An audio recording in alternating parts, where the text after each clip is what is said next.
तो दोस्तों, arrow India 2025 में इस बार कुछ ऐसा हुआ जिसने पूरी दुनिया का ध्यान भारत की ओर खींच लिया। इस शो में जहां F-35, Su-57 और राफेल जैसे दिग्गज लड़ाकू विमान प्रदर्शन कर रहे थे, वहीं भारत का पहला fifth generation stealth fighter jet AMCA AMCA हर किसी की जुबान पर था। भारत ने पहली बार एमका का एक से एक स्केल मॉडल दुनिया के सामने पेश किया और इसके आते ही सोशल मीडिया पर हलचल मच गई। एक्स ट्विटर पर इसकी तस्वीरें वायरल हो गईं और लोग इसे भारतीय रक्षा क्षेत्र की सबसे बड़ी छलांग बता रहे हैं।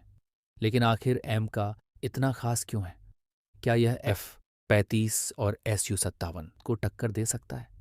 इसकी पहली उड़ान कब होगी?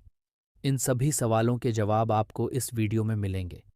इसलिए वीडियो को अंत तक ज़रूर देखें और भारत की इस ऐतिहासिक उपलब्धि को सेलिब्रेट करने के लिए जय हिंद कमेंट में लिखना न भूलें। तो चलिए शुरू करते हैं। एरो इंडिया 2025 में इस बार सबसे ज़्यादा भीड़ एमके के स्केल मॉडल के आसपास देखी गई। यह सिर्फ एक शो पीस नहीं था, बल्कि यह इस बात का संकेत था कि भारतीय वायुसेना ने इसके क्रिटिकल डिज़ाइन रिव्यू CDR को मंजूरी दे दी है। CDR एक बेहद महत्वपूर्ण स्टेज होती है जहां तय किया जाता है कि किसी फाइटर जेट का डिज़ाइन ऑपरेशनल ज़रूरतों के हिसाब से फिट बैठता है या नहीं। और अब जब CDR पास हो चुका है, तो इसका मतलब है कि एमका जल्द ही निर्माण और परीक्षण के अगले चरण में प्रवेश करेगा। एमका को पूरी तरह से भारत में ही डिज़ाइन और विकसित किया जा रहा है। ये एक फुल स्टेल्थ फाइटर जेट होगा जो रडार की पकड़ से बच सकता है। इसमें सुपर क्रूजिंग क्षमता होगी, जिससे यह बिना आफ्टर बर्नर के भी अत्यधिक स्पीड से उड़ान भर सकता है।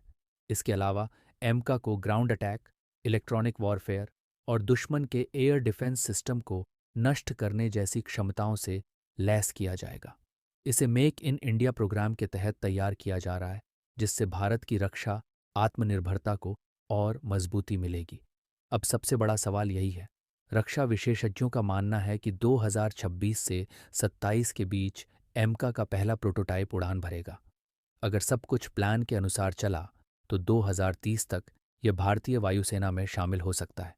जब से एमका का मॉडल सामने आया है, एक्सपर्ट्स इसे F-35 और Su-57 का भारतीय जवाब मान रहे हैं। हालांकि ये देखना बाकी है कि इसका असली प्रदर्शन कैसा होगा, लेकिन इतना ज़रूर है कि भारत अब रक्षा क्षेत्र में दुनिया की बड़ी ताकतों को कड़ी टक्कर देने की तैयारी कर चुका है।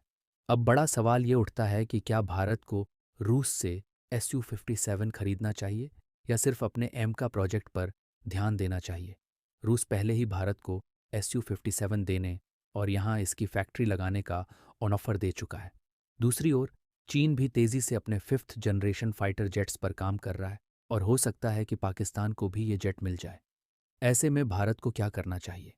पहला ऑप्शन, भारत को Su-57 खरीदकर अपनी एयरफोर्स को तुरंत मजबूत करना चाहिए और साथ ही एमका प्रोजेक्ट को जारी रखना चाहिए।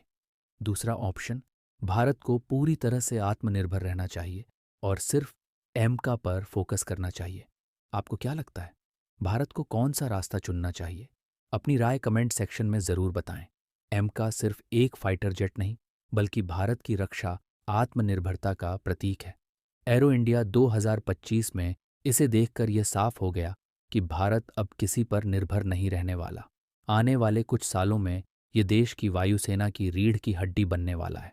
अगर आपको यह वीडियो और जानकारी पसंद आई हो, तो वीडियो को लाइक करें, चैनल को सब्सक्राइब करें और बेल आइकन दबाएं ताकि आपको ऐसी ही डिफेंस से जुड़ी अपडेट मिलती रहे। फिर मिलेंगे एक नई और रोमांचक वीडियो के साथ। जय हिंद।